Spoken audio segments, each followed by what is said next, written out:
I am not supposed to be here. Statistically, I am not supposed to be here where I'm sitting at this very moment. Welcome to the Unique Conversations with Chris podcast, a podcast created to cultivate a place to have unique conversations about self-love, mental health, and the healing journey. A place where I believe that healing happens through storytelling. So thank you for joining us, and I'm looking forward to you joining the conversation. Welcome back to the Unique Conversations with Chris podcast. I'm your host, Chris, and today's episode is not planned. In fact, what you're seeing is not my typical setup if you're watching this.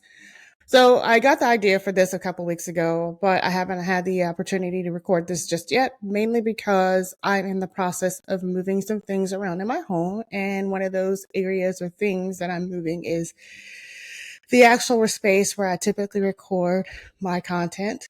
And this particular month, May, has been a busier month for me. May is Mental Health Awareness Month. And so I have been doing a lot of different things to bring awareness and do things that further drive the conversation and the purpose and mission behind mental health awareness. So that has been keeping me occupied, in addition to just working full time, being a mom, and life in general. This morning, as I was listening to the latest sermon from one of the online pastors that I listen to weekly, I felt it in my being, my soul, my spirit, my heart, that I just needed to get out of my head and it having to be the ideal situation for me to record. So I had to break out of the mold of me wanting to have it in the typical place and the typical form that I record. And I just had to do a makeshift setup in another area of my home where I could record this thought that washed over me while I was sitting at work. And it was, I am not supposed to be here. Statistically, I am not supposed to be here where I'm sitting at this very moment. Statistically speaking, I should not be here.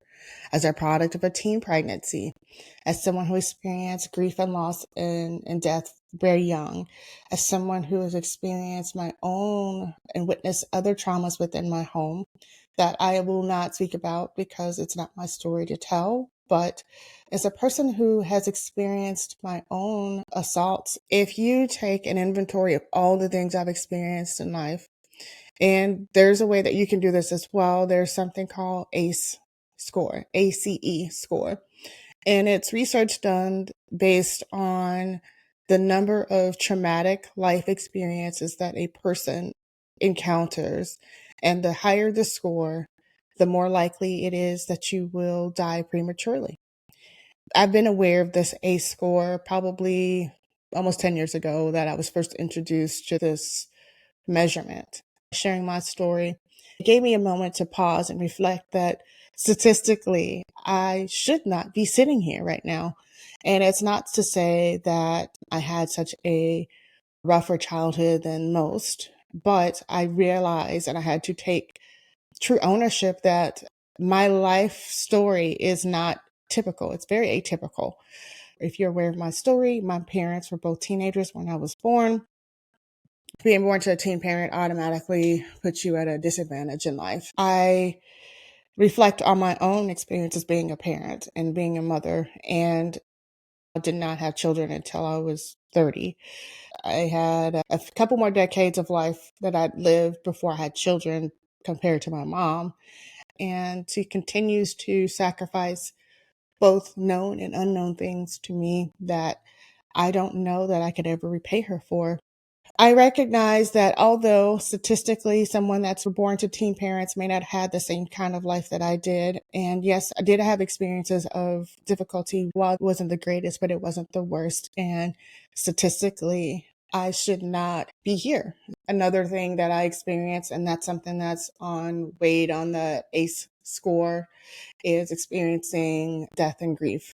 If you're familiar with my story, you know that I lost my youngest sister when I was under the age of 5, along with some of the things that I experienced in my home. While they were traumatic to me, they were somebody else's story to tell, and I'm not going to share someone else's story for their behalf, especially if I don't have their permission. I'm a child of an incarcerated parent. I've shared that my biological father was very publicly accused and sent to prison for a series of crimes. Because he was in the public eye, it was a very public trial, not as big as some of the ones that are going on today, but based on that alone, I carried a lot of guilt and shame, and I wanted to hide because I did not want to be known as this person's daughter who did these things or have questions about that. I wanted to hide that part of my life for a very long time. So that was another thing. And then just my own personal story of the things that I've also talked about here on this podcast is some of the assaults and some of the uncomfortable situations that I've been in is another reason why statistically I should not be sitting here. I share my story and the things that I can share about my life journey, not because I want the attention, the clicks, the views, or I want to trauma dump. It's solely because against my own true nature of being more of a quiet observer of life, I felt that it was need for me to give voice to those who are afraid, who feel different, who feel isolated, who feel shame and guilt of their own story. I put myself on me to be uncomfortable, I guess, have true intimacy with people. Intimacy in the fact that I'm bearing all of my story that I can bear without encroaching on someone else's story. But I am sharing everything that I can share to show people out there are not alone. If it was just solely based on what made me comfortable, you would not know what my voice sound like, you would not see my face. But to me, in the depths of my struggle, in the thick of the depression, in the height of the anxiety, in the place where you are trying to contemplate the one or two reasons why you should stay here on this earth, I know what that feels like. I know what those moments feel like. And if me being uncomfortable with sharing my voice saves someone else, even if it's just one person, then I feel like my mission is accomplished. And so when I say statistically, I am not supposed to be here, people that have a high ACE score like myself typically die of early age, not by taking their own life, but health wise. Some of the things that come along with having a high ACE score are having a higher occurrence of things like heart disease or mental health issues, depression, thoughts of taking your own life, riskier lifestyle, substance abuse. But when you are exposed to these things and you've gone through these life experiences, it makes you at a higher risk to do things that feel comfortable or ease the pain or numb the pain.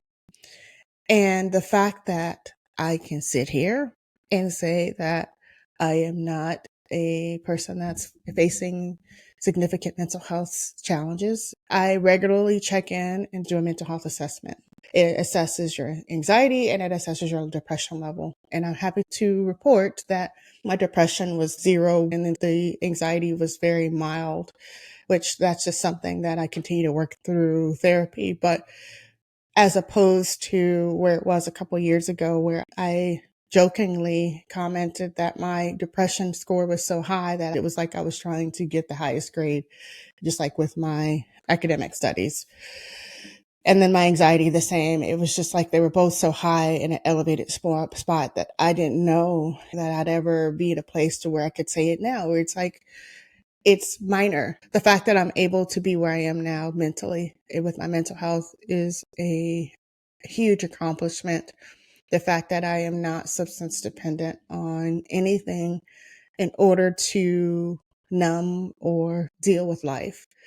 The fact that I am able to take care of myself financially and physically. Not to say that I don't have stress with some of the things, all the changes that have occurred over the last 4 or 5 years in my life, but the fact that I am in my own home, able to take care of my children, the fact that I'm able to function and go to work every single day, the fact that I still, although I am very cautious with the amount of work that I do and recognizing that there is a need for me to find a little bit more balance, but I'm still able to not only contribute to my full-time job, I am still able to do my passion work with advocating for mental health, the events, the podcast, all the things that I do outside of my full-time job, and do my best to show up as the best possible parent to my children speaks volumes to how much I've grown.